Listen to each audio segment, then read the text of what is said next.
ಇತ್ತೀಚೆಗೆ ಈ ದೇಶದ ಪ್ರಧಾನಿ ನರೇಂದ್ರ ಮೋದಿಯವರು ದೇಶದ ಜನತೆಗೆ ಮನವಿ ಮಾಡಿ ಪೆಟ್ರೋಲ್ ಡೀಸೆಲ್ನ ಕಡಿಮೆ ಮಿತ ಬಳಕೆ ಮಾಡಿ ಚಿನ್ನ ಖರೀದಿಯನ್ನು ಆದಷ್ಟು ನಿಲ್ಲಿಸಿ ಅಂತ ಹೇಳಿರ್ತಕ್ಕಂಥ ಮಾತುಗಳ ಬಗ್ಗೆ ನಮ್ಮ ದೇಶದ ಕಾಂಗ್ರೆಸ್ ಮುಖಂಡರು ಮಾಡಿರ್ತಕ್ಕಂಥ ಪ್ರತಿಕ್ರಿಯೆಯನ್ನು ನೋಡಿದಾಗ ಇವರಿಗೆ ದೇಶದ ಹಿತಕ್ಕಿಂತ ತಮ್ಮ ಪಕ್ಷದ ಹಿತ ಮುಖ್ಯ, ರಾಜಕಾರಣದ ಚಟಕ್ಕಾಗಿ ದೇಶದ ಹಿತವನ್ನು ಬಲಿ ಕೊಡುವಂಥ ಒಂದು ಹೇಳಿಕೆಗಳು ಇದು ಅಂತೇಳಿ ನಾನು ಈ ಸಂದರ್ಭದಲ್ಲಿ ಕಾಂಗ್ರೆಸ್ಸಿನ ಹೇಳಿಕೆಯನ್ನು ಖಂಡಿಸ್ತೇನೆ.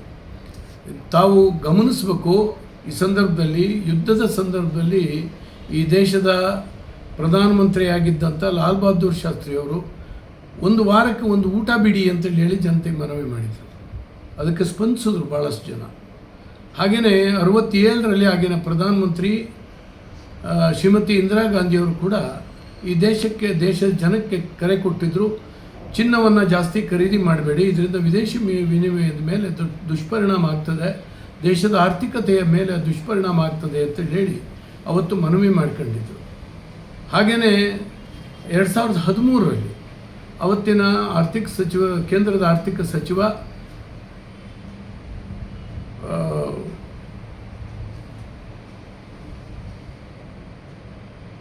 ಚಿದಂಬರಂ ಅವರು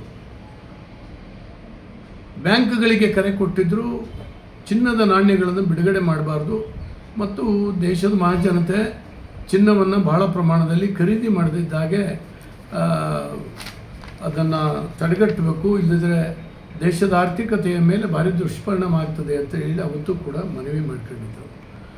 3 ಸಾರಿ ಅವರು ವಿದೇಶದಿಂದ ಬರುವಂಥ ಚಿನ್ನದ ಮೇಲೆ ಇಂಪೋರ್ಟ್ ಡ್ಯೂಟಿಯನ್ನು ಜಾಸ್ತಿ ಮಾಡಿರ್ತಕ್ಕಂಥದ್ದು ಬಹುಶಃ ಕಾಂಗ್ರೆಸ್ನವರಿಗೆ ಮರೆತೋಗಿದೆ ಅಂತ ಕಾಣಿಸುತ್ತೆ. ಇವತ್ತು ಪ್ರತಿಕ್ರಿಯೆ ಮಾಡುವಂಥ ಇವರು ಅವತ್ತು ಚಿದಂಬರಂ ಅವರು, ಇಂದಿರಾ ಗಾಂಧಿಯವರು ಜನ ಮಂಗಲೆ ಕಟ್ಟಬಾರ್ದು ಅಂತೇಳಿ ಹೇಳಿರ್ತಕ್ಕಂಥ ರೀತಿನ ಅಂತೇಳಿ ಹೇಳಿ ಕೂಡ ಗಮನಿಸಬೇಕು ಅಂತೇಳಿ ನಾನು ಈ ಸಂದರ್ಭದಲ್ಲಿ ಒತ್ತಾಯಿಸ್ತೇನೆ. ಹಾಗೆಯೇ ಇವತ್ತು ಇದು ಯಾಕೆ ಹೇಳ್ತಾ ಇದ್ದಾರೆ ಅಂದರೆ, ಜಾಗತಿಕ ಯುದ್ಧದ ಈ ಸಂದರ್ಭದಲ್ಲಿ ಜಗತ್ತಿನ ಅನೇಕ ರಾಷ್ಟ್ರಗಳು ಆರ್ಥಿಕ ದುಷ್ಪರಿಣಾಮವನ್ನು ಇವತ್ತು ಎದುರಿಸ್ತಾ ಇದ್ದಾವೆ. ಇಡೀ ಜಗತ್ತಿನಲ್ಲಿ ಅಲ್ಲೋಲ ಕಲ್ಲೋಲ ಆಗಿದೆ.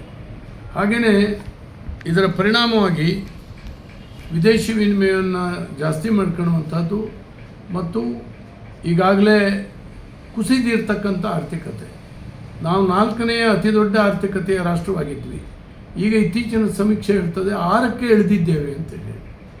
ಇದನ್ನು ಈ ದೇಶದ ಜನತೆ ನಾವು ಬಹಳ ಗಂಭೀರವಾಗಿ ತೆಗೆದುಕೊಳ್ಬೇಕು.